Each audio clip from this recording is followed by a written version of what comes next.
یخادعون، وہ دھوکا دیتے ہیں، اللہ، اللہ کو، منافقین اللہ کو دھوکا دے رہے ہیں۔ دھوکا کیا ہوتا ہے؟ اردو میں دھوکا کس کو کہتے ہیں بتائیے؟ چیٹنگ تو انگریزی میں کہتے ہیں، کہنا کچھ، کرنا کچھ، دل میں کچھ، زبان پہ کچھ، اسی کا نام دھوکا ہے۔ یعنی دوسرے کے سامنے حقیقت واضح نہ کرنا، دوسرے کو اندھیرے میں رکھنا۔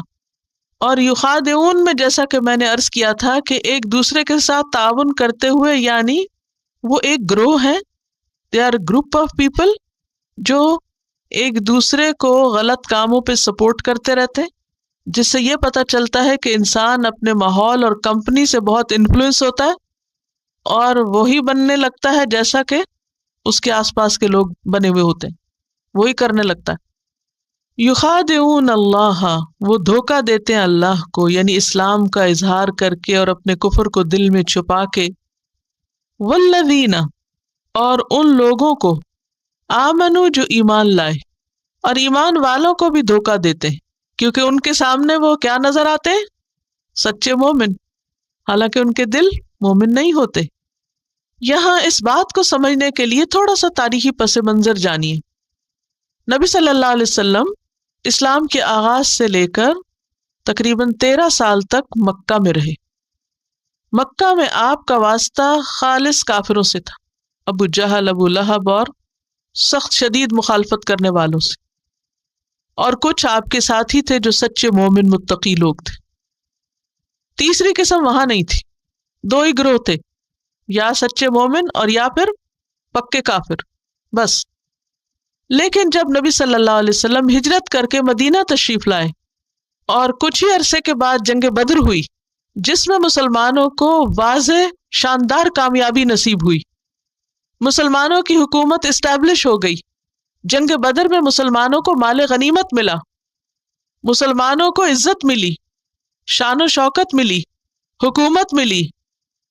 اب کیا ہوا؟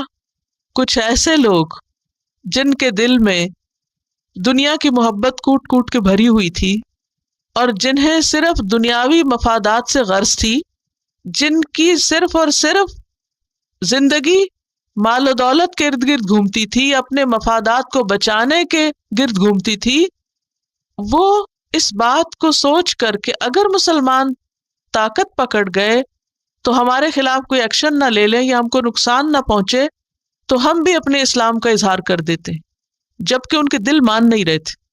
وہ دل سے اسلام کو قبول نہیں کرنا چاہتے تھے، اسلام سے انہیں کوئی ہمدردی نہیں تھی، محمد صلی اللہ علیہ وسلم سے ان کی کوئی دلچسپی نہیں تھی، مسلمانوں سے ان کی کوئی خیر خواہی نہیں تھی۔ وہ مطلبی مفاد پرست لوگ تھے جنہیں صرف اپنی دنیا کے فائدوں سے غرض تھی۔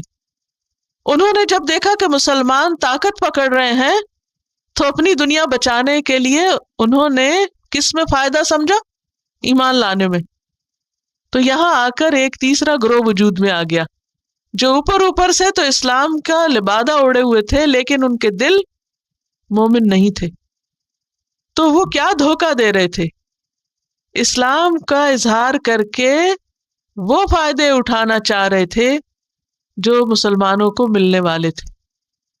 اسلام کے لیے کوئی قربانی نہیں کرنا چاہ رہے تھے، لیکن اسلام کی شان و شوکت اور حکومت اور طاقت سے فائدہ اٹھانا چاہ رہے تھے۔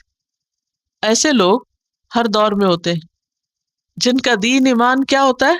دنیا کے فائدے۔ وہ کس کے ساتھ ہوتے ہیں؟ ہر چڑھتے سورج کے ساتھ۔ وہ جہاں دیکھتے ہیں ان کو فائدہ ہوگا، وہ اسی کی طرف لپک جاتے ہیں۔ ان کا اپنا کوئی دین ایمان نہیں ہوتا، وہ صرف مفاد کے بندے ہوتے ہیں، مطلب پرست، مفاد پرست۔ ہر اس شخص کی خوشامد کریں گے جہاں سے ان کو فائدہ ہوگا، اور ہر اس کو دھوکہ دے جائیں گے، اس کا ساتھ چھوڑ جائیں گے جہاں انہیں کچھ خرچ کرنا پڑے گا یا کوئی قربانی کرنی پڑے گی یا انہیں کچھ دینا پڑے گا۔